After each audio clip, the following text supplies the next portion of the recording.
Good morning and welcome to the reflections for Monday the 13th of September.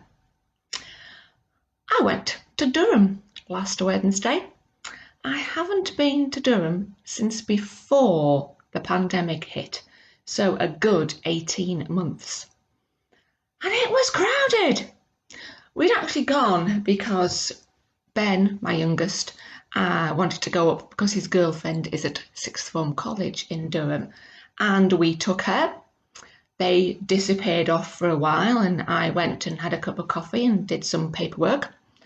And then once he delivered her to sixth form college, we had a wander around the city, as we usually do.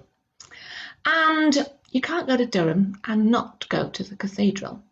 So we sat outside for a little bit, and then we went in, and I went to St Cuthbert's Shrine, as is usual when I go there.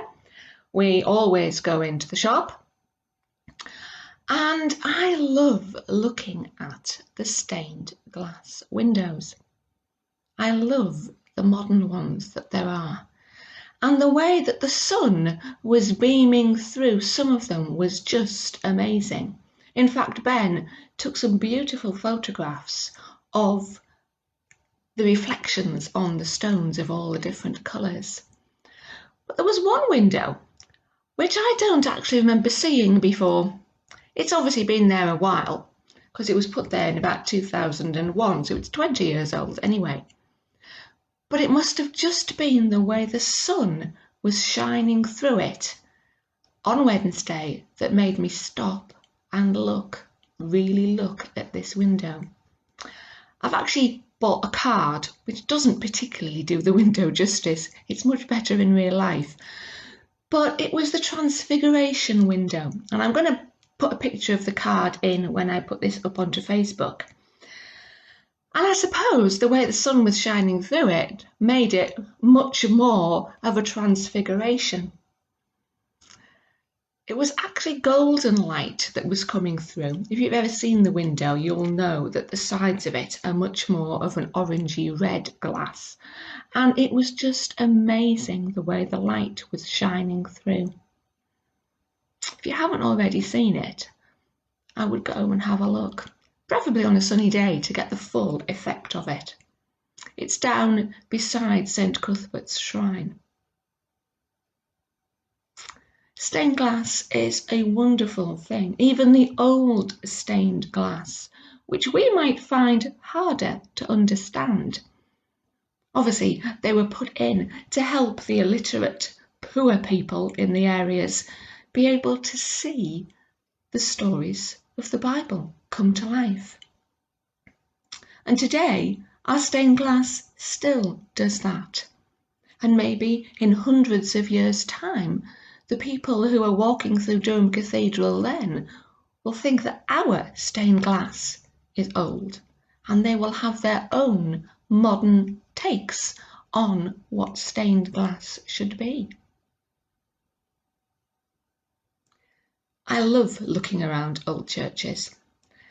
In fact, the other day we were in the Lake District and we went to Hawkshead, and we went into the church there, again instigated by my son. He wanted to go and have a look at the church, and again it was a very old building set up on a height in Hawkshead village, and there were some really ancient gravestones. I'm saying ancient, maybe 300 years old. And then we went into the church itself, and it was just a wonderful place. It had obviously been painted at some point, and these paintings had been hidden, but were now being revealed. They'd probably been whitewashed over, but they were now being revealed. And there was just bits of pictures, and there was texts from the Bible, obviously to help people remember them. But it had such a wonderful feeling that even though this building was ancient, there was still life in it too. Back to Durham Cathedral. As we were walking around, we could hear somebody on a microphone. They were obviously doing the lunchtime communion service. But it wasn't just for the people who were sat in the side chapel actually taking part in the service. It was echoing around the whole building, and everybody got the chance to hear the words of the liturgy and, I suppose, to take part in their own way. We even have our own stained glass in Lanchester. Rainbow-coloured windows behind the altar, the communion table. We have our new welcome sign in the front porch too. Stained glass can tell so many stories. And we are all part of that story. And I hope this week you continue to be part of it. God bless.